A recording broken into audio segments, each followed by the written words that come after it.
think a lot of people think secure attachment is basically having 3 meals a day and a roof over your head and maybe trips to the doctor or something. And that, of course, is helpful. I mean, that's a good Yeah. thing.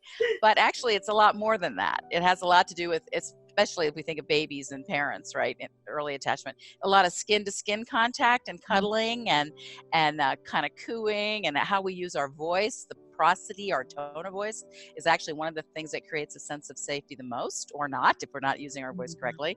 So when our voice is somewhat melodic, that's very soothing to someone else's ear, whether we're a child or an adult.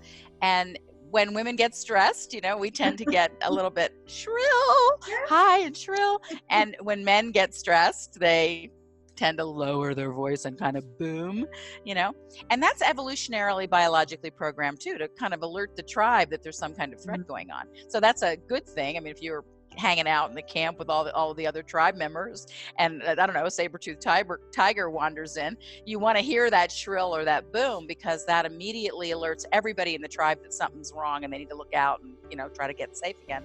But we don't want to be doing that, hopefully, when we're talking to our kids or talking to our partners, because it immediately sets off our alarm system, our amygdala internally, and then people are reacting out of fear. And usually when the threat response is triggered, you're going to fight or you're going to flee, right?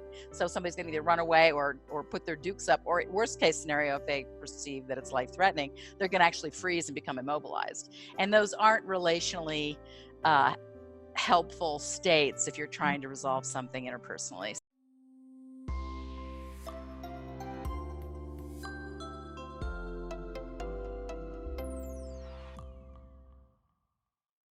To Empowered Kids TV, where we introduce you to the people and ideas to help you take action to create the family of your dreams. Today's guest is an established expert in the field of child and adult attachment theory, trauma resolution, and integrative healing techniques. She developed her own signature series on adult attachment called DARE, Dynamic Attachment Repatterning Experience. Her work, which spans over 3 decades as a dynamic speaker and teacher, has supported healing all across the globe. Our guest has been featured at prestigious international events and conferences. She's the author of numerous articles in her field. Her book, Crash Course, An Auto Accident Trauma Resolution, is used worldwide as a resource for healing a variety of overwhelming life events. Her film, Surviving Columbine, aired on CNN and supported community healing in the aftermath of school shootings. What I love about our guest today is the way her eyes and her entire being lights up as she talks about her passion for healing our world by healing the relationships we have with ourselves and with each other. So please, help me to welcome a woman whose drive to connect more deeply allows her to be open and vulnerable in a way that makes it feel safe for us all to do the same. Diane, welcome to Empowered Kids TV. Oh my goodness, thank you so much, Nicole. It's great to be with you. Thank you. We're diving in today talking about attachment styles and what they really mean for us in our relationships. So I wanted to start by asking, you've identified that our need for attachment is almost like an instinctive need, and that secure attachment is what we're all trying to reach for. So can you tell us more about why you think that's instinctive and describe what secure attachment looks like?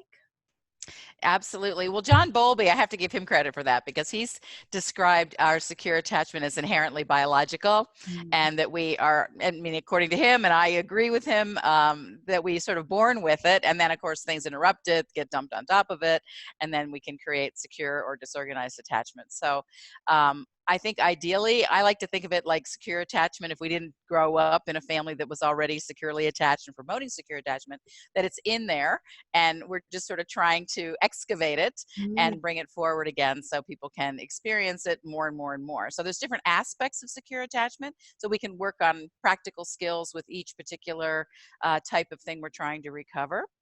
So for instance, I think a lot of people think secure attachment is basically having 3 meals a day and a roof over your head and maybe trips to the doctor or something. And that, of course, is helpful. I mean, that's a good thing. But actually, it's a lot more than that. It has a lot to do with, especially if we think of babies and parents, right, in early attachment, a lot of skin-to-skin contact and cuddling and kind of cooing, and how we use our voice, the prosody, our tone of voice, is actually one of the things that creates a sense of safety the most, or not, if we're not using our voice correctly. So when our voice is somewhat melodic, that's very soothing to someone else's ear, whether we're a child or an adult. And when women get stressed, we tend to get a little bit shrill, high and shrill. And when men get stressed, they tend to lower their voice and kind of boom, and that's evolutionarily biologically programmed too, to kind of alert the tribe that there's some kind of threat going on. So that's a good thing. I mean, if you're hanging out in the camp with all the other tribe members, and I don't know, a saber-toothed tiger wanders in, you want to hear that shrill or that boom, because that immediately alerts everybody in the tribe that something's wrong and they need to look out and try to get safe again. But we don't want to be doing that, hopefully, when we're talking to our kids or talking to our partners, because it immediately sets off our alarm system, our amygdala internally, and then people are reacting out of fear. And usually when the threat response is triggered, you're going to fight or you're going to flee, right? So somebody's going to either run away or put their dukes up, or worst case scenario, if they perceive that it's life threatening, they're going to actually freeze and become immobilized. And those aren't relationally helpful states if you're trying to resolve something interpersonally. So one of the things we coach our parents on, and our clients, even when they're interacting with each other, is to try to be careful how they're using their voice. Yeah. Let's talk more about secure attachment in terms of what it feels like to feel like you're securely attached as a child or even as an adult. Definitely there's a sense of safety and trust. And if you were going to use one word that for the shortest definition of secure attachment, it might be attunement. And I would say attunement with presence, that a person's actually experienced as being there. They're embodied, they're contactful, they're the person that's on the receiving end feels their presence. And then the other thing is there's this sort of sense of protection. You feel protected. You feel like somebody has your back. You feel like you can be in connection with them and be relaxed in the relational field, and you can actually go off on your own age appropriately in a way that's autonomous and be relaxed as well. So safe haven is created when we have secure attachment, and that doesn't mean that safety is everything, because when we have safe haven, it actually gives us a grounding and a support to go out into the world and give our gift, to take chances, to meet some other people. It kind of gives us a platform to move off of. So it's not just about being safe and like keeping the ship in the harbor, it is also that safe base that allows us to go on adventures and explore and grow and be challenged and, take risks. And, I think really give our gift is one of the main things. And I think some parents have the misconception when we talk about secure attachment, we're talking about this idyllic, perfect sort of relationship that never has problems. How do you see secure attachment in that perspective? That's probably highly unlikely that occurs, because none of us are perfect. And really, all the parents listening, I just kind of want you to take that burden off your shoulder and kind of throw it off the back of you, because it's not necessary. What's necessary is that we're sensitive enough that we kind of see when things are working, and we sort of see when the inevitable things that we miscommunicate or we're misattuned. That's going to happen. We're human beings, and it's normal and natural, actually. Actually, it's good for that to happen in a way, because as we repair those misattunements, we create relational resiliency. We get stronger in our trust. If you and I have a mishap somehow and we work it out, right? Maybe we get angry with each other or disappointed in each other, but we actually talk it out and we work it out. Then I trust you in the future that, oh gosh, I can have ripples in this relationship, and she's still there. She's going to come back, right? Or I'm going to come back, and it can actually grow strength in the relationship. And Ed Tronick talks about that a lot, about how we build relational resiliency as long as we repair the misattunements. So we have to be able to, initiate a repair, like apologize to somebody if we feel like we kind of misstepped, or we have to receive a repair even if somebody's maybe not doing it exactly the way we want in terms of an apology, but to see the intention and allow the repair to happen. Okay, perfect. So if we talk about the fact that secure attachment seems to be almost something innate that we strive towards, if we don't have the environment that fosters that development of secure attachment, do we then try to achieve attachment even if it's in a dysfunctional way? Well, one of the ways in secure attachment happens is we're trying to maximize what our parents or whoever's our caregivers are able to do. So we'll adapt, and sometimes we adapt away from secure attachment for that to happen. And hopefully later, or if say a child enters school age and they have a really great teacher or a really great guidance counselor or something, then they might have a mentor for secure attachment that starts to feed in those positive relational experiences. Or maybe they have a best friend that has a securely attached family that they get to hang out there sometimes. They start to be able to make these distinctions. And if they have any counseling help, you know, they can maximize that even more because they can get some understanding with it too.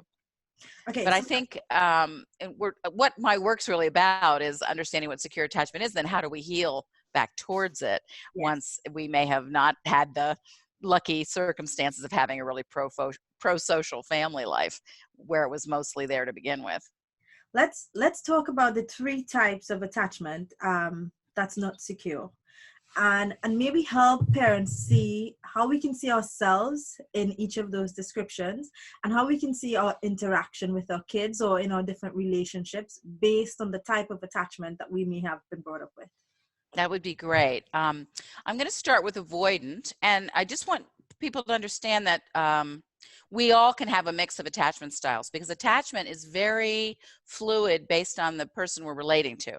So if I had a father who was really shut down and not present, I might react with a sort of an avoidant style. If I had a mother that was maybe even intrusive and over hovering or something, I might react with an ambivalent style. So we can move in and out of attachment styles. But when we're stressed or really tired or maybe sick, we tend to default to our most injurious attachment style because it's where we're least resourced. So the more we recognize these things, and then we sort of know what the difference is when we resurrect secure attachment, we can do that with more intention, especially as we get older and we have a little bit more, you know, self-efficacy around it. But what basically, I'll give you sort of a highlight of what happens in each of the insecure attachment styles. And just to note that parenting is not the only way we go to insecure attachment. It could be a medical procedure. It could be our temperament coming in as a kid. It could be epigenetic, generational transmission. There's different things that happen, but because we have just this amount of time, I'm just going to focus on parenting styles. So I just want people to know it's not all that. Because if you were born like premature and then put in an incubator, your bonding was interrupted with your mother, or if your mother was ill and had to be in the hospital when you were a baby, different things can happen that you don't have any control over. And you could be the best parents in the world and be born in a war zone, and that whole thing might really affect things. So we want to broaden it, and also culturally there's some differences, but I'm going to kind of go for the more common ones that we are talking about now in England and the United States. And like there's some cultures that if you make eye contact with an elder, it's considered disrespectful, and that wouldn't be what we would have in England or America. So just to highlight that people know there's some differences. But with that said, avoidance usually occurs when a child's born into a situation where the parent, for whatever reason, just isn't very present. They just don't have, maybe they have unresolved trauma. Something's going on where they just don't connect. And so the child's kind of putting out these bids, like reaching out or smiling or making eye contact, and the parents just kind of zoning out. They're just not experienced as there. And that actually is very threatening to an infant, because they're very dependent on their primary attachment person. And even if the person's not doing anything that's scary actively, the fact that they're not present or depressed can really shut down the attachment system for the child. So if I'm reaching out and I'm hoping for a response and no response comes back, that can actually be experienced over time if it keeps happening as severe neglect. And that's really damaging. We start to feel like there's nobody there for us. Our needs aren't seen or met. There's no point in having a need or feeling a need, or we have to do everything ourselves. And we kind of get thrown back onto ourselves because nobody's there enough.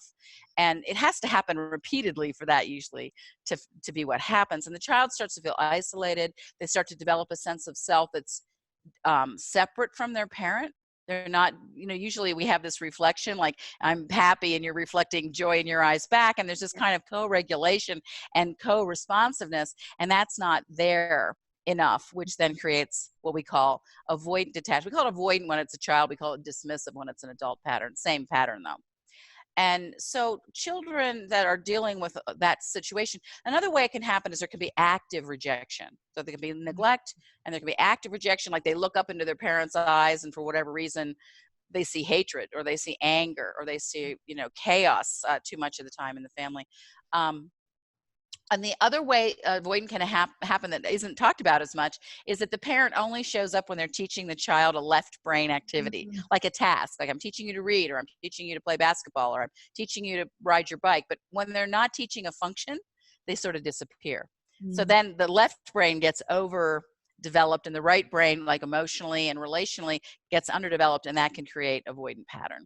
So it just means a person tends to feel isolated. They sort of feel like they got dropped on the planet by a bus instead of coming into a family. They can feel alienated, like they can refer to themselves as it sometimes, you know. Mm-hmm. There's this, I mean, if the extreme of that would be like a schizoid reaction, but they have to relearn. One of the things I really want to make sure I say about avoidant attachment is sometimes writers write about avoidant people like they don't want relationship. And I don't believe that. I feel like the secure attachment's in there, but their adaptation to no one being there, they didn't have a choice, was to become extremely reactively autonomous, I say sometimes, but extremely self-reliant.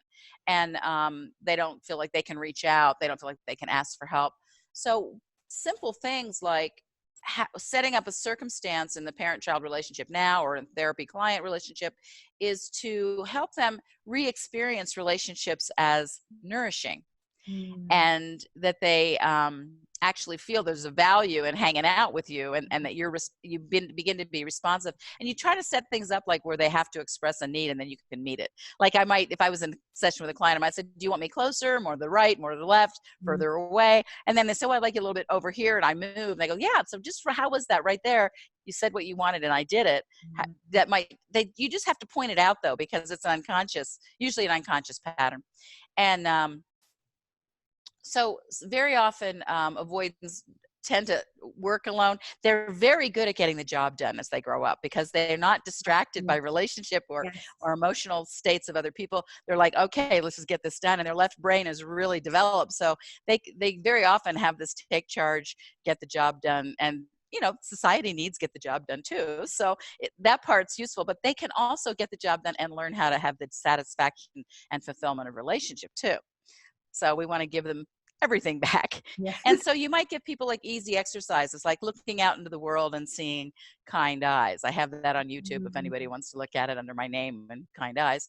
And like I look at you, you have very kind eyes. So as I look at that and I let myself see that, and this for an avoidant, I might actually not look at your eyes. I might look at your chin, because I don't like to make eye contact if I saw nobody home or I saw anger or hatred. So I might look at your chin and kind of cheat, because eye contact's hard for someone who has avoidant usually. So if I first of all, I have to recognize there are kind eyes, and you can have people like look through magazines, you can show them pictures of yourself or the Dalai Lama or whoever, and then just see, first of all, if they can recognize it and they can let themselves see it. And the second step is, can they bring that kindness in? Now, one of two things will happen. They'll feel like, oh, wow, that feels really good. Or they'll feel this incredible sadness of like, what I really, even though I can see your kind eyes, I see this hatred or rejection or nothing there first, and then you're dealing with the wound. But whichever comes first, the relief or the wound, we need to work with both of them. So it doesn't matter. It's okay. We want to drain the upset out of the eye contact. This would be one element of attachment, is eye gaze, right? We would sort of help support a positive eye gaze over time.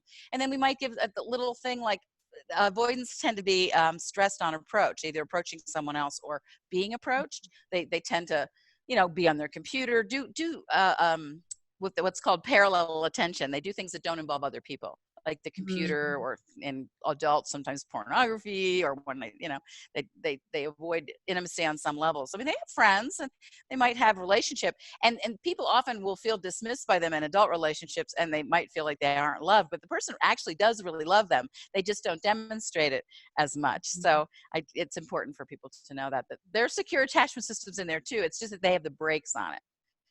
Their solution to the situation was to shut the attachment system down, and that actually takes a lot of energy. It's not a passive state. It looks passive, but it's really a lot of energy going into turning something that's natural to you off. Is very hard to do, and it's actually stressful. So when they start to let that longing come up, it's incredibly vulnerable. And what I try to have parents or therapists or friends or partners understand is that when that original longing that got so rejected or wasn't met comes up for the avoidant, you really, really want to be there, because you want to give them a different experience that was better. And sometimes these things happen, again, like I said, through medical procedures. It doesn't have to be even what a parent did. but we still have to help them get back to secure attachment. Okay. So I'll let you have a chance to ask a question. That's just one or two things about it. No, that's perfect. I think that gives a really clear understanding of, do I have avoidant patterns within myself? Can I see it within myself? Can I see it within my kids? Because you've talked about it from both levels. And I love that, because what I really want to give parents an opportunity to do tonight is to be able to see where we need to start the healing process. So let's move on to the second one. Okay. Well, the only other thing I might say about avoidant is you can give somebody an experience of like, well, when you're at the supermarket, just go up to somebody and ask them, how do you tell if this cantaloupe is ripe, or some question you have. Like, ask a question. That's hard for the avoidant. So they could do little steps, whatever they're ready to do. I just collaborate with the client. What are you ready to do? Here's some possibilities. What would you like to practice? And then can they stay present when somebody's kind to them or meets a need? Can they stay present for it and allow it to nourish them? That's an important part of it too. Okay, so we can move on to what I call ambivalent. Sometimes it's called anxious ambivalent. And this is a different situation. Usually there was some love in the mix, but there was sort of this inconsistency. So the problem isn't as much being unloved or neglected. It's more about parents were there, the child started to relax, and the parent got distracted and preoccupied with something else, and the contact was broken too many times. And these patterns are often transmitted generationally. So if your parents did a certain style of parenting, we learn our parenting from our parents. So we have to have a little bit of an effort to move it back to secure if it didn't start out there. And with ambivalent, the other thing that can happen is parents can be intrusive. Sometimes mothers or a caregiver will feel like if the child turns away from them, that then they don't love them. So they'll like take keys and jangle it in front of their eyes, and they'll keep following them, keep trying to keep them engaged. What they need to understand, very simple thing, is that babies get really they want this contact, but they get really overstimulated, even by a face being close to them or things being close to them.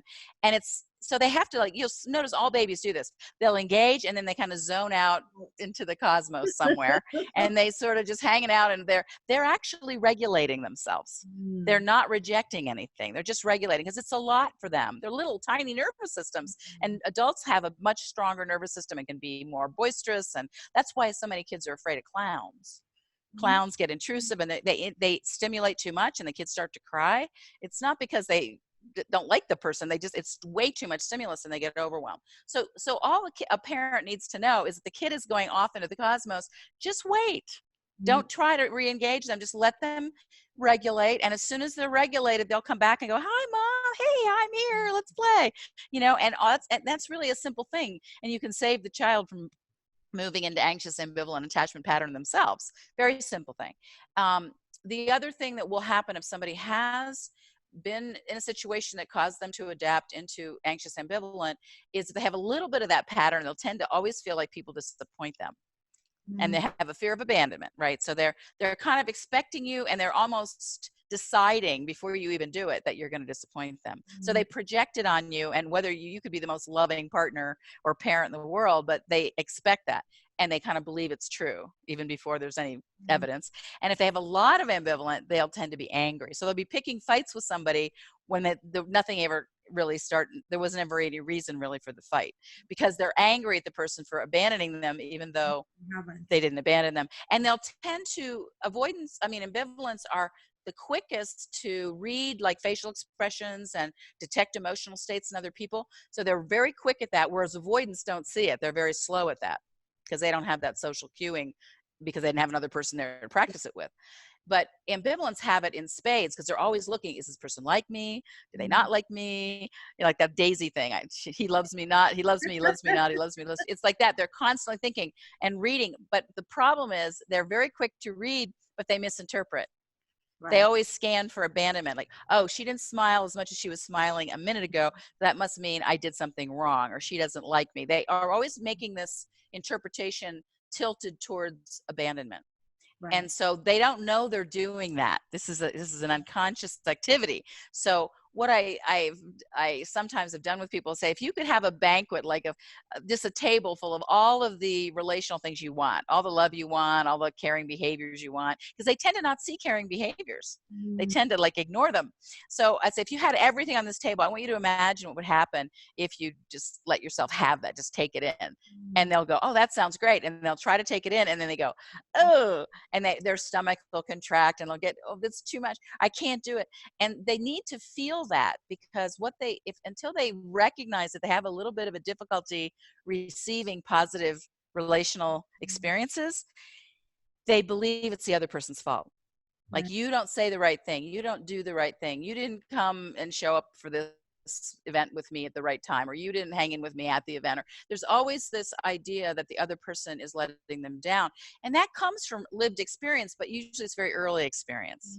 These interruptions they had with mom and dad, and, that might have even been unavoidable. They internalize it as abandonment. So we're trying to, once they go, oh, I can't take that, I go, okay, so let's just see if you can take like one molecule in, or one quark in, or one tiniest amount you can imagine. And they go, oh yeah, I can do that. And then they start to go, oh, I can take 2%, maybe 3%. And they start to get the physical and emotional experience of satisfaction and fulfillment, which they don't know. This is new territory for them. And as they start to feel satisfied and more fulfilled, they relax in the relational field, and then they move into secure attachment. Right? So before they have to practice that. Usually I say, you're going to just need to practice whenever somebody does anything nice for you. First of all, to notice it, whether it's words or action or, anything, a gift. It could be, quality time. It could be acts of service. It could be anything. Just to see if they can practice being looking. Look, actually, they have to override the scanning for abandonment with the scanning for looking for kindness, and then to stay present for it. Not to just go, oh, like when someone says, oh, I love your shirt, you go, oh, this old thing, but just actually say, oh yeah, thank you, I like it too, or something, but to stay present. And that will help a lot. Until they get there, what their parents or their family or their teachers or their partners can do is give them reassurance, because if they understand their anxiety and their nagging, and they tend to complain a lot because of this projection, which means they're sometimes pushing away the person they want to be close to them the most, because they're never satisfied. I mean, and people kind of go, God, I can't do anything right, because everything I do, this person feels, somehow shortchanged.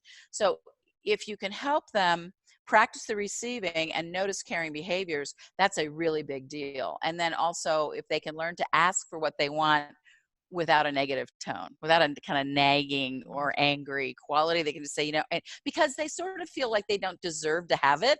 So they're defensive in asking, and just you can reassure you, I want to give you what you want. I can't do it all the time, but as much as I can, and I want to be there for you. Saying things like that to an ambivalent person really calms them down. It has to be sincere. And the other thing is, like, the avoidant shuts down their attachment system.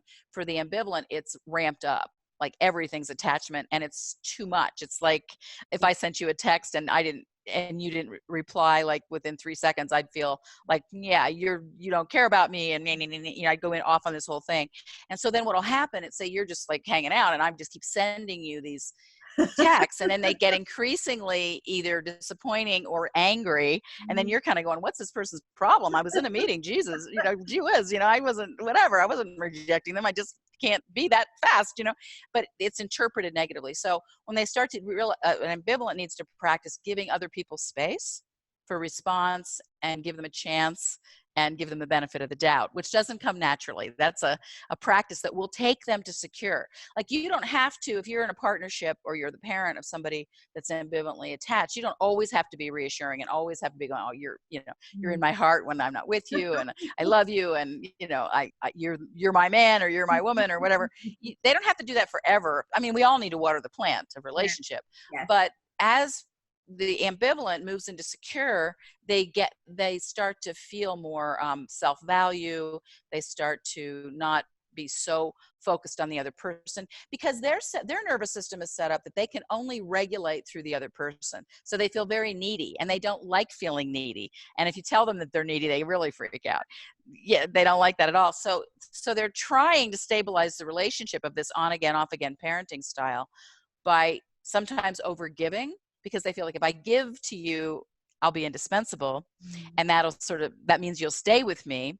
But then eventually, they're training you as a partner to keep taking because they don't receive very well. But eventually they get pissed off because it's like, I do everything in this relationship and you do nothing. And they get emotionally bankrupt. But they have to understand that this pattern, we all have to experience our own attachment style kind of internally, not just mentally, but really feel it, because then we can start to do these practices that help us come out of it. And we also want to really feel secure. So when I see somebody moving from insecure to secure, I kind of plant a flag into the fact that you just relaxed in the relationship with me. That's what secure attachment feels like. The fact that you can breathe deeply and you said you were feeling safer, that's secure attachment. So I keep identifying when they shift to secure so they know what it is and how it's different when they're upset or when they're anxious or when they're shut down. You see the difference? Yeah, I love that. And you can feel it in your body. It's not just intellectual, but you can actually feel in your body when you feel secure versus when you feel anxious. Right, right. And then if we understand our child or our partner or our friend or our coworker, whoever this is, I mean, it's all relationships really, but it tends to be more highlighted in our deeper, intimate relationships like partners and parenting, but it goes everywhere. And the more we understand someone when they're nagging or complaining, probably what they need, I mean, what you want to do is kind of say, would you stop that? But what they probably are needing is reassurance. It's a little bit like learning how to hug a porcupine. If you understand it, compassion, what I love about attachment theory and really understanding it is you stop taking things personally. Because some research says, there's not that much correlation between childhood and adult relationships, and other research says 95% of what the issues are in adult relationships come from early attachment. So if you've been cut, take the middle, okay, 50%, that's a lot. So if you're thinking, okay, when my partner gets over stress, they tend to isolate and they just go into their cave.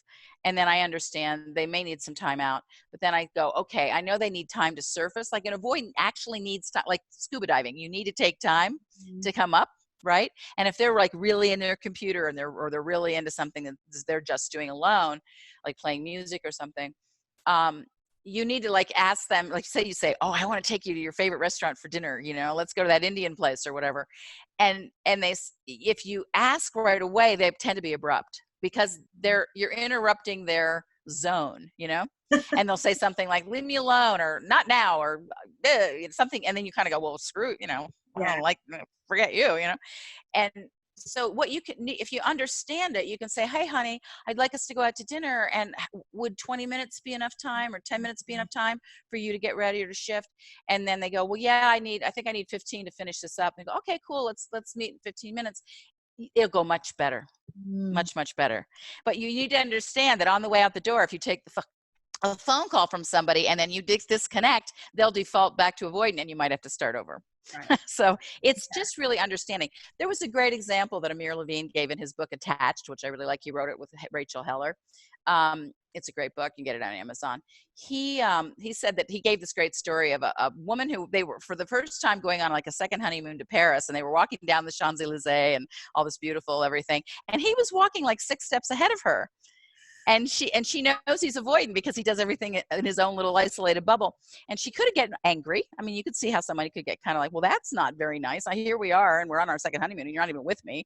But instead, what she would do is every so often she would invite him to a cafe or a little art gallery so they could come together and then share what they'd both seen, and then have their wonderful lattes and croissants or whatever, or look at great art, and then they could connect, and then they'd start walking in, and he'd walk 5 steps ahead of her, But she was clever because she understood that wasn't an insult to her. It was just his habit. And then she found a way to adapt to have a way they could connect and was fulfilling for her, right? So that's what we're trying to come up with, is these relatively simple strategies once you compassionately understand the injury somebody's dancing around. Yeah. Okay. Let's do the last one, Diane. Okay. Disorganized technically isn't called an insecure attachment pattern. It's actually kind of a trauma pattern, but you can call it insecure. It doesn't really matter.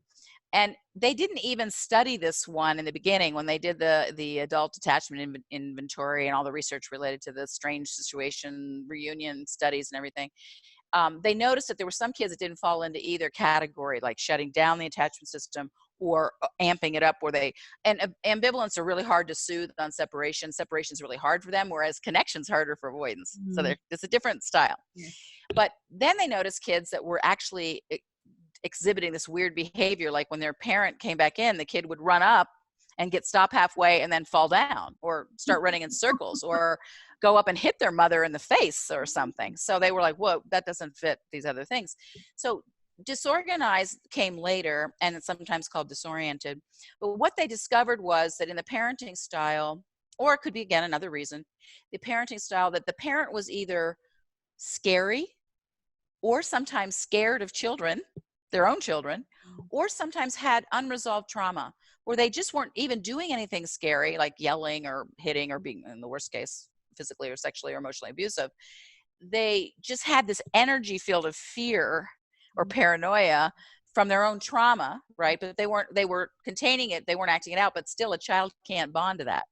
They can't bond to anger or too much chaos or too much fear. So they came up with this category. And so what you'll see is this disorganized reaction, like the running toward, because that's the attachment system going, hi, I want to be with my primary caregiver, my mom or dad, but then immediately falling down or going the other way because the other instinct to survive is like, I got to get out of here. This is dangerous. So you've got the danger signal and the need to bond at cross purposes. And so what we're trying to do for those kids is separate that. Like when I'm working clinically, I have a person identify all the things that help them feel safe. The people that they feel safest with, I call those allies, and I have them located somewhere in the room. Let's say they located over here, and I call that an ally oasis. And then so I'm making a safe place for the attachment system to land. And then I go, okay, this threatening behavior, and I always say behavior, I don't take the whole parent because they love their parent. The love isn't the problem, but let's say the parent yelled a lot when they got whatever, upset. And that was really scary to the kid. And you can be situationally disorganized. There could be like one thing, like loud noises and yelling can trigger this fragmentation and confusion and disorientation, and sometimes dissociation. Or you can have it chronically. Like if somebody grew up in a really scary environment, maybe there was addiction and abuse and, some people really, they just have so many things going wrong.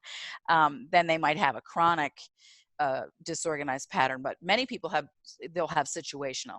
So let's say it was yelling, then I'd have them put the part of the parent that loved, I said, you can keep the part that was loving, that's not a problem, but let's put this yelling behavior as far away from you as you need it to be, because usually people experience threat like right up in their face, right? So giving distance helps them relax a little bit. And then I actually bring in like a competent protector, like who in your life represents somebody that's safe, that really kind of has your back, and what would that person do or say to this yelling?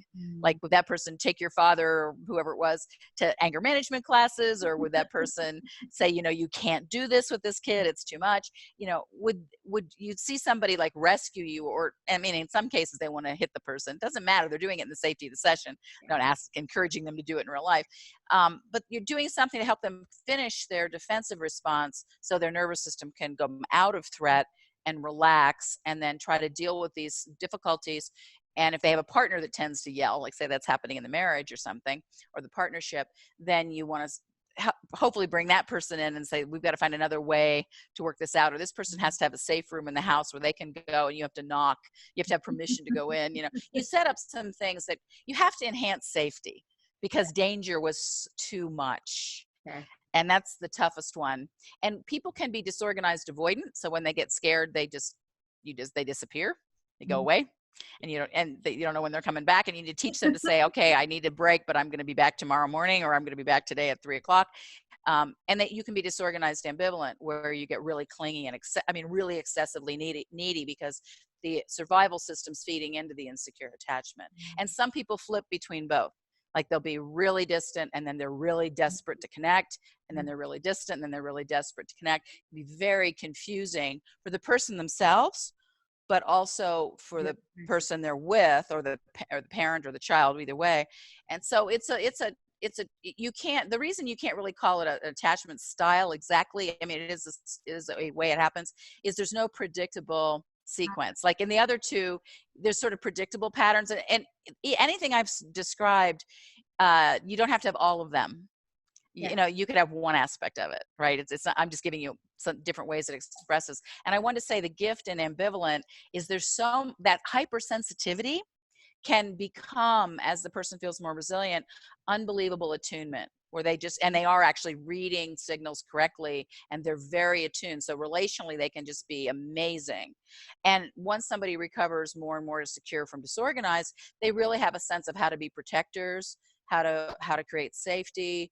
They lived in the trenches of the fear, and they know how to communicate. And we have whole professions around people that make people safe. I mean, hopefully the military does that, police, social workers, firefighters. I mean, there's a lot of really great protectors out there. And of course, sometimes they don't do a good job, but ideally they do a good job. And so you need to kind of help people come in contact with what I call competent protectors. And then you can use them clinically. And they sometimes can be like the Avengers, or they can be fanciful things like, Wonder Woman, or, people love Wonder Woman because of the lasso of truth, Yes. or Xena the Wonder Woman, or the Giant Hulk, or Arnold Schwarzenegger. I mean, it doesn't matter, because you're trying to get to the archetype of protection and safety.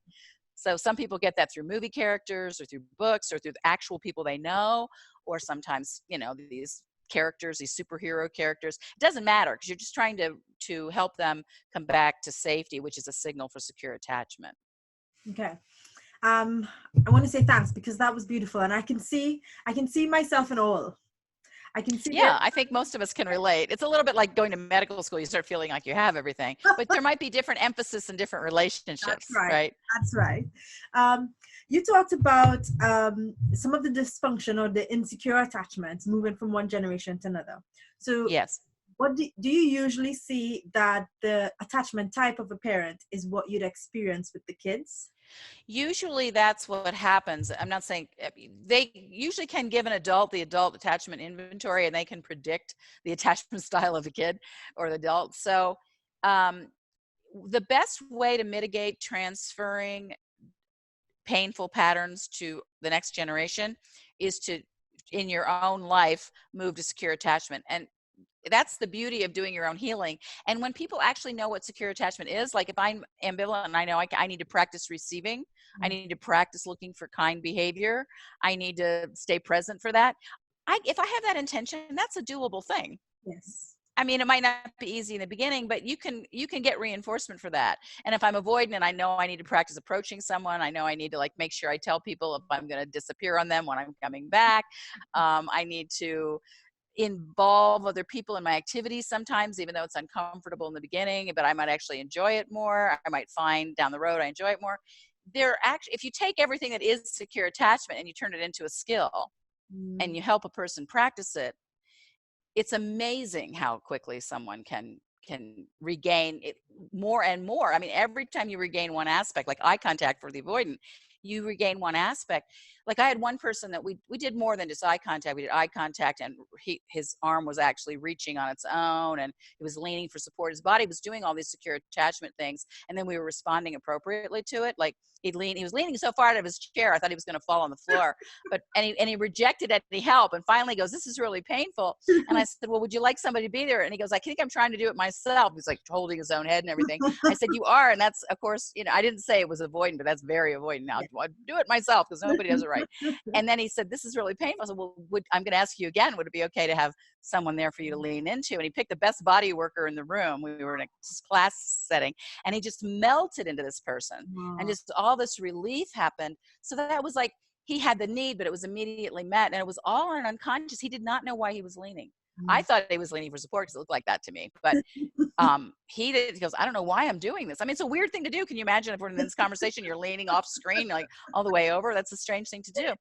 But he did, and that's what I'm trying to, the other challenge in working with this, as it's implicit memory. It's not conscious yet memory. These patterns are formed in our relational template when we're so young, and even in utero, that we don't have a story about it. Like a client or a kid doesn't usually come in and say, "I can't make eye contact." They don't even know they're not doing it. Yes. So you, as a parent or as a partner or as a therapist or a teacher or whoever's interacting, you need to know how to stimulate the attachment system. Like when I ask somebody to look out into the world and see if you can see kind eyes, that actually triggers their attachment system. So the type of questions you ask will also bring awareness to something that they're unaware of. There's no right or wrong answers. We're just trying to find out, is that working for the person, or is that an area that's painful and avoided? And can we bring that back in a positive way? You know, and then to build resiliency. So even if somebody isn't present, they don't react like it's, you know, now as an adult, they have a lot more resources. They can go to somebody who's present, you know, but you can't like just go down the street and get different parents, right? You can't. No, not generally speaking, right? Unless we're talking about foster care. So it's a tricky thing to work with because so much of it is unconscious, and we don't know that we're acting things out either until we, like when I had that buffet of all the positive behaviors and she couldn't take it in, she was quite surprised. It's like, wow, this is really weird. I said, well, just take a little bit in. Oh, wow, I can do that, you know, oh, a little bit more. And because, oh, this is really weird. I'm feeling satisfied. And her partner hadn't changed anything. They weren't even there. But she was appreciating her partner a lot by the end of the session because we were identifying his caring behaviors, like the fact that he called her every night when he was out of town and asked how she was doing, and he'd bring her special presents that actually she liked, so she felt like he knew her, but she was ready to leave him at the beginning of the session. At the end of the session, she couldn't wait to see him. So we need to know that sometimes when people have what I call unnecessary separations or unnecessary divorces, and sometimes they're necessary, absolutely. I mean, we don't always belong in a relationship, but a lot of times the attachment bond is getting messed up in a way that's not useful. And if we can reconnect the attachment bond, then they can at least be clear, okay, I do like this person, but do I want to spend my life with them or not? Right. So it's kind of interesting to see that. One of the ways you can tell someone's attachment bond is getting off in a relationship is what Stan Tatkin calls near senses. When you're about 5 to 6 feet from someone, if you're attracted to them, like saying you're beginning of dating and hopefully keeps going, you'll love the sound of their voice. You'll love to touch them. You almost cannot keep your hands off them. You love the way they look. You love the way they smell. You love all the senses, right? You're just like, it's all attraction. When people are starting to get, maybe they're apart too much or something's going off somehow, then all of a sudden you get that close to somebody and you sort of feel like repelled by their smell, or you hate the sound of their voice that you loved before. You don't want them to touch you, you know, and so everything moves into aversion. And very often if you start to have the person practice positive attachment things, like one of the great things you can do is have people learn how to come and go with each other, because we're together, then we separate for work, or we separate for trips, or we separate for whatever illnesses. Like when somebody comes home, ideally both people drop what they're doing. They don't immediately go into, hey honey, take the trash out, or did you make dinner yet, or you don't immediately task somebody, but you actually come together and hug. And you don't do an American hug where it's a triangle and pat the person on the back. You actually do like a full body hug, and you stay in the hug until you regulate each other. Stan Tatkin calls this the welcome home hug. And for those of you that are interested, you can look that up on YouTube too. Stan Tatkin, welcome home hug. And then you stay connected, belly to belly, if it's an intimate person, right?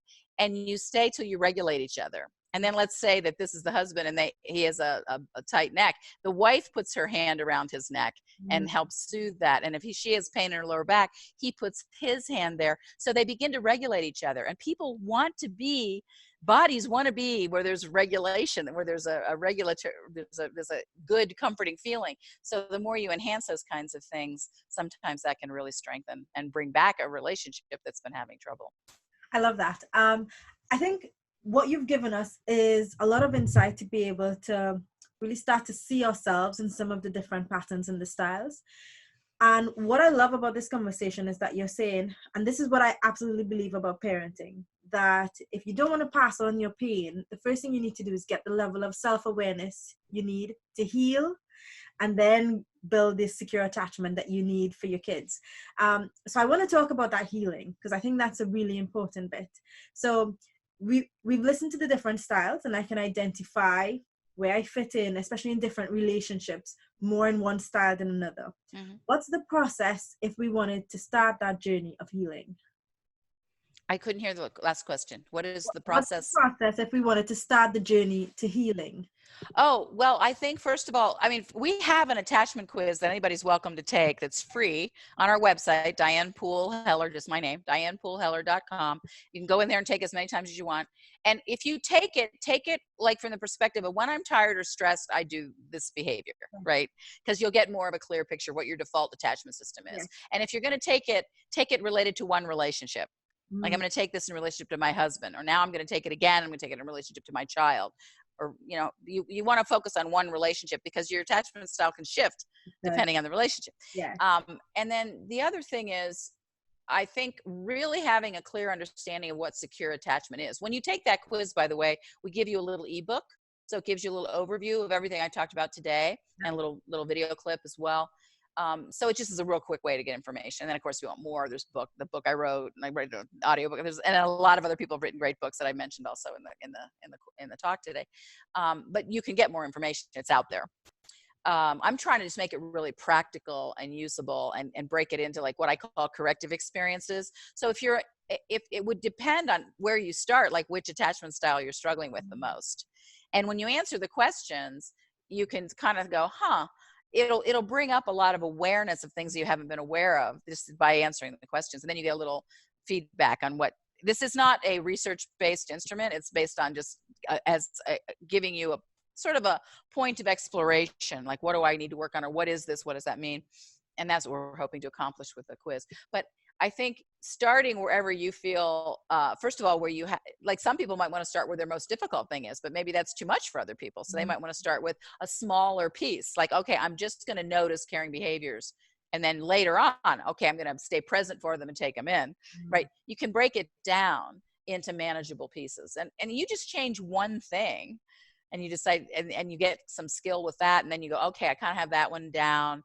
Now I think I want to work on this. I wouldn't overwhelm. I would suggest not overwhelming yourself, because most of these things are tied to some level of pain or wound. You didn't just become isolated for fun. Usually, I mean, you're designed to be connected. And even our nervous system when we're babies is designed to co-regulate with the mom. There's like the mom and dad too, but mom a little bit more because of the being pregnant part. It will inform the new ones. It will kind of teach the nervous system of the little one. And so if that didn't happen because the person wasn't available, then the person later as an adult kind of needs to learn to co-regulate again. So that staying in the welcome home hug long enough that they start to feel what that feels like, because they'll be defended against it. Because when they originally tried to co-regulate, there was nobody there, and that was painful, or there was somebody angry there or rejecting there, So it's like learning to make those same sending out those same attachment signals, whether it's eye gaze or reaching out or asking for a need or asking for protection or asking for help, or having somebody to go to when you're sick, or having somebody to go to when you want to celebrate. Those are your primary attachment figures. Like who's the first person you tell good news to? Yes. Who's the first person you tell bad news to? Those are the people that are playing a more primary role in your life. And like, how is that going? Are you not even telling anybody something good and or bad happened? You're keeping it all to yourself because you don't think anybody cares. There's a lot of places, a lot of ways to go in with this. And I think where to start is to for the first thing I think is important is understanding what secure attachment is, and then where you have capacity with it and where you might not have as much. And then which of those aspects are you ready to take on for a period of time. And as that gets easier, see, the thing is, you benefit. I mean, besides not passing pain on to the generations, every time you reclaim like a secure attachment skill, your life gets much better. You're loving better. You're available to be loved better. Just your relational life gets fuller and fuller and fuller. When I worked with this one avoidant person, they said by the end of the session, they felt their world had increased by 300% because they had been isolated. They weren't letting anybody in. And when they had the experience of letting everybody in, they go, oh my gosh, there's so many possibilities. Yes. I can have needs. I can have a support system. I can be with people. I'm not just in my little isolated universe, my little isolated bubble. So it changes things. Even if you just master one aspect of it, it starts to change your relational life. And then you get encouraged, like, oh, okay, that feels easier now. Now I kind of feel ready for this one, So you either start with the easiest one or wherever you want to start, doesn't really matter. And I think getting help with it like whether it's a book or whether it's therapy or whether it's, both of the partners read the book and you do it together. I think the more we can do it kind of healing in tribe style, because it is a relational focus, I think that's really, really helpful. Do you think that it's easy to repeat the patterns that got us stuck in that that hurt or that pain in the first place as children in our relationships with our own kids? So like, do we sort of set up the relationship where it's just a replay of that pain? I think because it's part of an actual relational template that gets embodied and encoded in the body, and it's unconscious, it's kind of a recipe for that kind of suffering, of reenacting. I mean, if you started out with secure, no problem, because you're reenacting secure. And the other thing I wanted to say before I forgot it was that if you're with somebody that's already done the work, or they started out secure more, they mostly are secure, the research shows that within 2 to 4 years, an insecure person will move to secure, because they're constantly getting secure reflected. So even if they're like getting grumpy or they're complaining or whatever, the secure person's not taking it personally. They're kind of unflappable. They're like, oh, honey, what do you need? I'm here for you. They sort of naturally do what needs to happen. Not like they're perfect or anything, but they just have more of an awareness around it, and they recover much faster than someone with the bigger wound, right? But the person with the bigger wound, they often can heal much more quickly when they have more secure attachment people in their support system. Is that also? So you eventually, once you know what secure is, you kind of scan for that. Like you can sort of make choices around who you're in your support system and who are the 3 or 4 or 5 people that are closest to you. Like what capacity you're realistic about their capacities, and hopefully everybody starts moving more towards secure when there's more awareness. Is that also the same for the parent-child relationship? I think one of the things I'm mindful of is sometimes I feel, why did I not learn this before I was pregnant? Oh, I know. You don't know till you know, right? But but the faster you know it, the more you're changing those patterns. Yes. So kudos to you. And so one of the things that I really wanted to find out from you is, do you think it's possible for parents to help their own kids heal, even though they might have been instrumental in creating the wound in the first place? I think anytime anybody moves to secure, it's a good thing for everybody. Okay. And I think it definitely, like you even see this in TV sometimes, where there's some parents that have had a really difficult time in the beginning, and then they come back and they're able to repair because they've grown and matured, or they've gotten help or whatever. I'm not saying it can happen all the time, because sometimes things are too dangerous. I mean, if somebody's been really life-threatening or really physically abusive or sexually abusive or whatever, that may not be, sometimes those can get repaired, but sometimes not. So I'm not saying everybody should do that necessarily, like just blanketly, but I think a lot of people can open to apology and remorse and repair, and then as you don't keep doing the same thing in the future, like a person experiences, oh, this person really has changed, like they actually are there for me, or they're there for me as much as realistically they can be, then I think a lot can shift. Really a lot can shift. And I think what I would encourage anybody listening is, if you have like strained relationships with anybody really, but your elders or siblings, or just if you're willing to make the effort to try to repair, they may or may not receive it. That's not your problem. You're just trying to put it out there. Like in my family, there's a lot of cutoff, which is a signal of dysfunction in the family. Like people get pissed off and they don't talk to each other for, really long periods of time, which is not a good idea. That's kind of a marker for Murray Bowen would say that's a marker for dysfunction. And so one time I had somebody that wanted to cut me. I'm pretty much the only person that's a switchboard person, so I'm connected to everybody. But there was one person that got mad at me, and probably rightly so, because I was working a lot. We were on this family vacation. I was working a lot because that was kind of what was up for me. And they were mad that I was doing that. And they felt like I, wasn't a good person, in terms of being a family member. And so probably I had a justification for even saying that. But their reaction to it was, well, I don't want anything to do with you. And my reaction, and I could say, well, okay, then, whatever. I said, well, that's fine. And you can take all the space you want from me, but I just want you to know I'm not going to stop loving you. I'm here loving you, and I will be here when you decide you want to connect again. I will be here. There's going to be no price to pay. And if you need help in the meantime, I will help you. And So I will still be here. And I said, I totally get that. Yes, you're probably right. I was overworking during this vacation, and I'm busted on that one. And I get it that you need a timeout from me. Okay. I said, I don't want to interrupt. I'm not going to intrude on that space, but I just want you to know nothing's changing on my side in terms of my love for you. So how you handle, I mean, this person was upset with me and wasn't being very nice about it, but I was in charge of how I responded to that. So I can leave a door open, and that takes some practice. And also I think when you understand how much health that can bring in the future, that can start to mitigate some of those patterns. That's a big pattern in our family, actually, is this kind of, his generations up, like my mother didn't talk to her sister, and there's somebody was estranged from somebody else, and the stepmother didn't talk to the grand. It's just, so people learned that generationally, and I'm just trying to be something different. I mean, in my own, what I can control. I mean, my siblings choose different things, but I'm trying to not do that. And I don't do that. It goes back to something you said earlier, and that is you have to get into a space where you don't take things personally. Yeah. And I just wanted to touch on that, especially from your experience in your parent-child relationships with your own children. How did you move to the space of not taking their behavior personally when it was very far from your expectation? Well, I think partly, and I'm not, I've had stepchildren, I haven't had biological children, but I feel like sometimes if you can get a conversation with a kid that's not really willing to have a conversation with you, which is not easy, but like try to understand, like, what is that rejection about? Like, what is it? What do they say? What are they telling you? Like, are you telling me that you feel too controlled? Are you telling me, what are you telling me with this?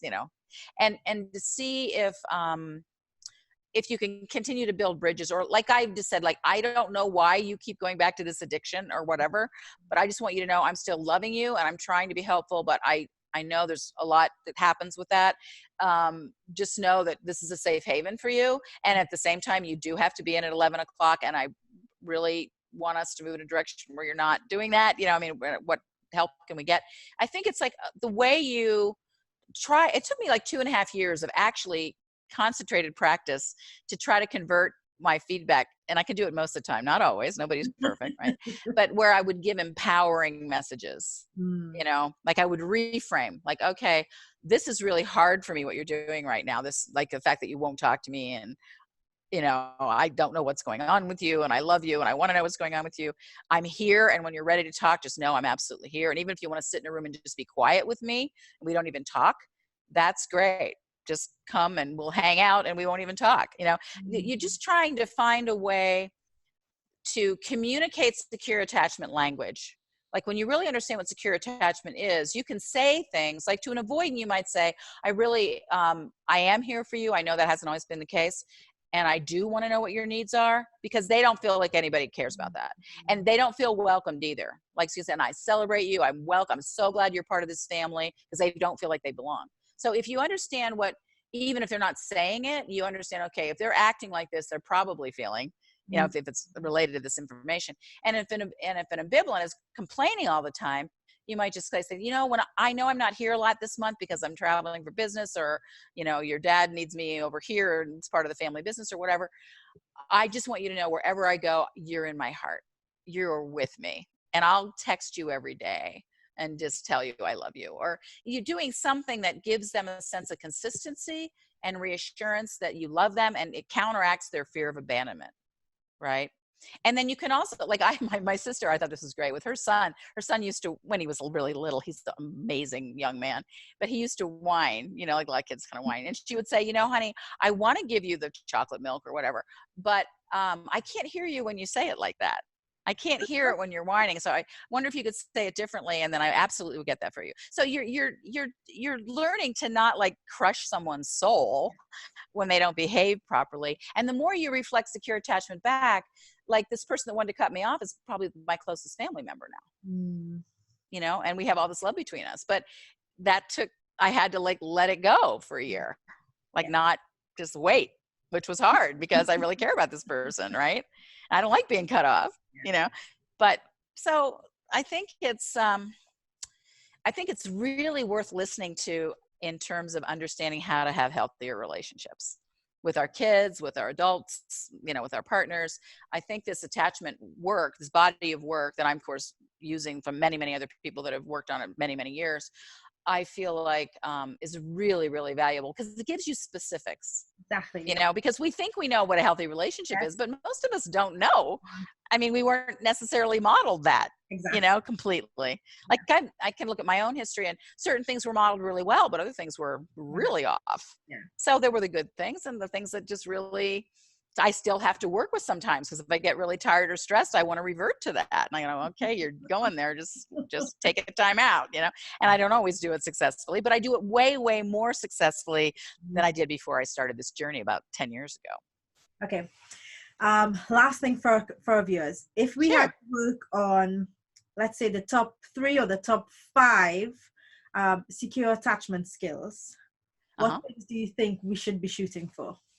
Well, one of them that's really easy, and you do this naturally, is you send a beam gleam through your eyes, like you're special to me, or I like you, or you can, Diane. Yeah, but it doesn't cost anything. Like, say you're at a party with your kids, or you're party with your husband or your partner. You can, and say they're talking to somebody across the room and you're talking to other people across the room. You can shoot that person an I love you, or you're special to me, or I think you're cool look.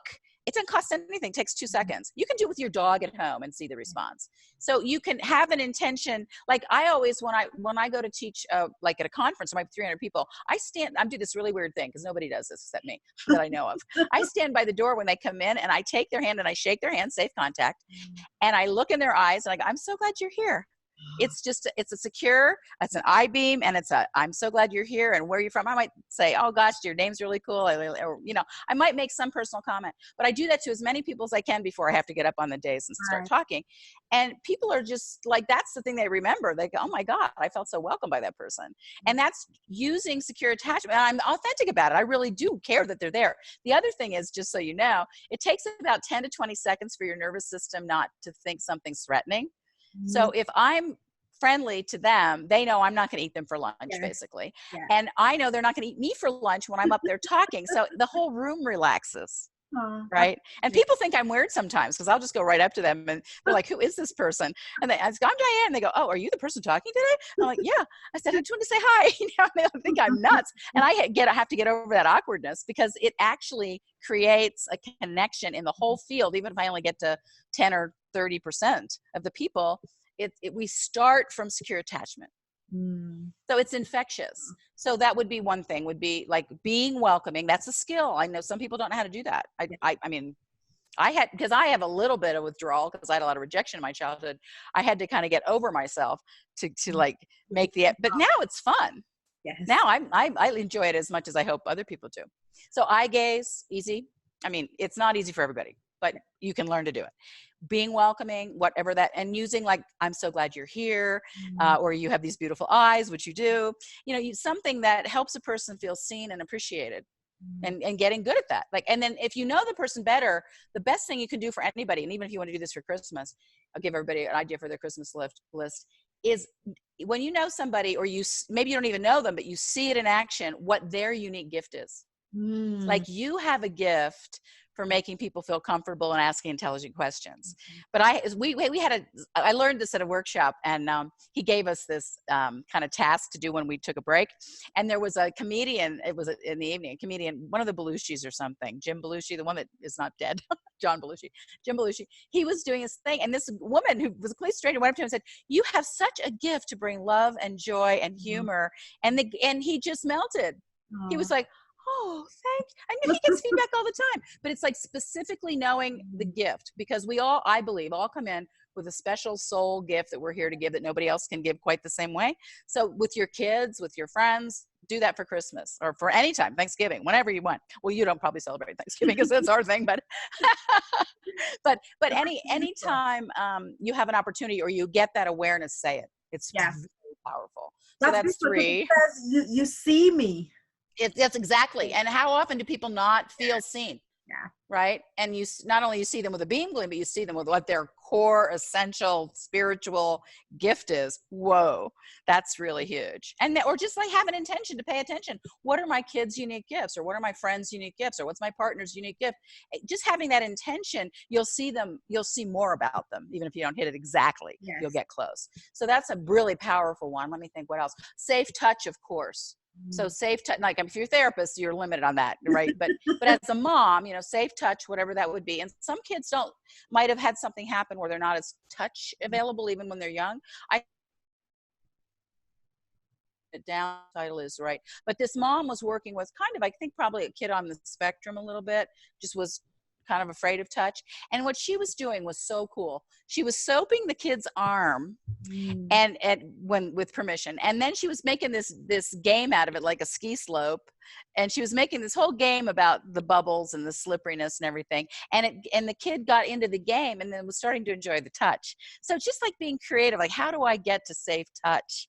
And she wasn't doing a big, making a big deal out of it. She was just playing.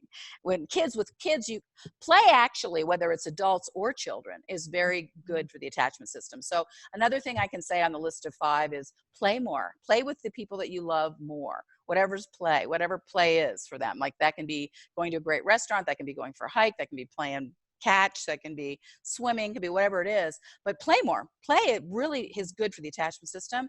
And then the other thing is, especially if it's with parenting, is making sure your kids know you have their back, that you are a protector for them, you're a competent protector, and that you support them to do their own self-protection age appropriately, but that if that doesn't work, they can come to you. They can tell you what they screwed up with. They can admit their mistakes, and you're not going to crucify them. You're going to be there for them, and you're going to help be protective and keep them in a relatively safe space that doesn't inhibit their need to go out and have adventures, age appropriately, right? Like what's reasonable depending on their age. So I guess that's 5. I mean, I could go on, and I think maybe the welcome home hug, you could throw that in, because I love the welcome home hug. That's definitely going into my list. Right. I love the welcome home hug. Yeah. And that's on YouTube, where they even like really give you all the details. So you can look at Stan Tatkin, Tatkin, and it's called the welcome home hug. Diane, tell us where we can find out more about your amazing work. Well, you definitely can go on the website, www.Diane, Diane Poole, Poole, spelled the English way because I'm half English, Heller, HELLER.com, DianePooleHeller.com. And we have the free attachment quiz, and we have a list of all of our trainings. We do some trainings in Germany and maybe eventually in the UK.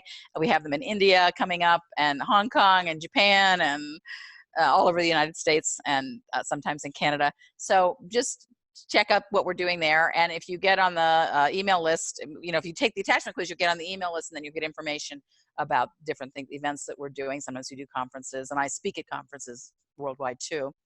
And then, also I have just 2 newly released books for the public that certainly therapists can use as well. The one is called The Power of Attachment, Creating I think enriching and intimate relationships. I might have the subtitle a little bit off. And then I also have an audiobook for people that like to listen in their car when they're walking the dog or whatever. And that's called Healing Your Attachment Wounds. And they're both published by Sounds True. And you can get them on Amazon UK, or any Amazon will carry those.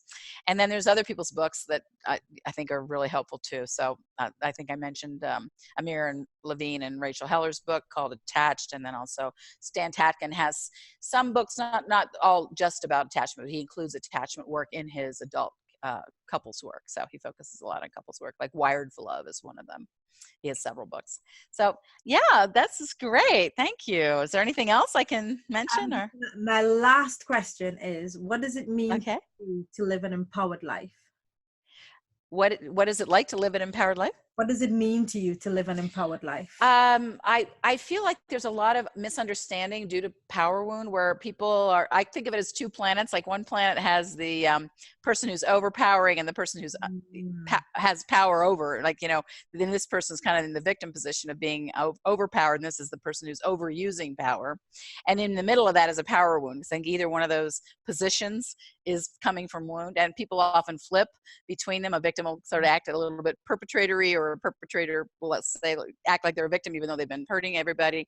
And so some people are raised in either cultures or families that do a lot of victim perpetrator dynamics, like whoever has the biggest fight is the one who wins and they're the powerful. And so it can replicate a lot in culture and in history. The planet is definitely not over that one yet, because it gets acted out every day in a way that's just awful.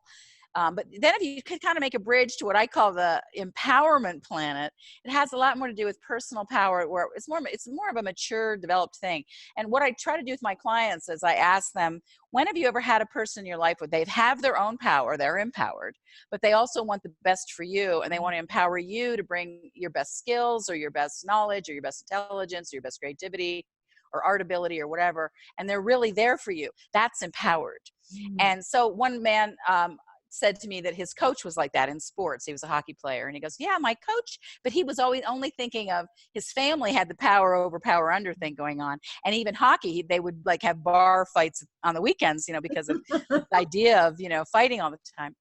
And he said it really surprised him that when he thought about his coach was very powerful, was very knowledgeable, and wanted everything good for him as a player. And he said, that's so interesting. I've never really thought about that. And when he experienced it, he just felt this strength and kind of warmth. And he stopped actually having barroom fights. And his first reaction was, what's wrong with me? And I said, I think you need to say what's right with you. You don't need to do that anymore. That's not how you find power. You find power through this other place. So it is, in a way, almost like a different planet. And I think it's a very different experience to know that when I have power and I empower somebody else, everybody wins. Because you bring the best out in you, the best out in me, and then we both get the best. What could be better than that? But that's a learning for our many situations in our planet, unfortunately, because a lot of people only feel powerful if they're making somebody else small and they're kind of stepping on their head, So we're trying to really make a kind of a relationship revolution towards empowerment and secure attachment. I love it. Thank you so much, Diane. I think your work is going to take us in the right direction. To first start with healing ourselves, and then begin to heal the relationships we have with each other, so we can all get to the empowered planet. So thank you so much for sharing. Oh, thank you. And it does actually, secure attachment does take us to a natural experience of love and compassion and an integrated brain and a sense of, instead of us versus them or us against them, it takes us to all of us, like we're global citizens. So it is a worthwhile journey. So thank you for inviting me and taking this time to share. I really appreciate it, Nicole. Thank you. You're amazing. Thank you. It's wonderful to have this time with you. Thank you so much for joining us for this episode of Empowered Kids TV. I'd like you to do us 2 favors. If this is your first time here, be sure to subscribe and press the bell icon so we can notify you of upcoming episodes and you don't miss any of our amazing programs. And if you found value, please share it. It still takes a village. So share this with your family and friends. As we always say here at Empowered Kids TV, you're just one connection away. With love and gratitude, empowerers. Until next time.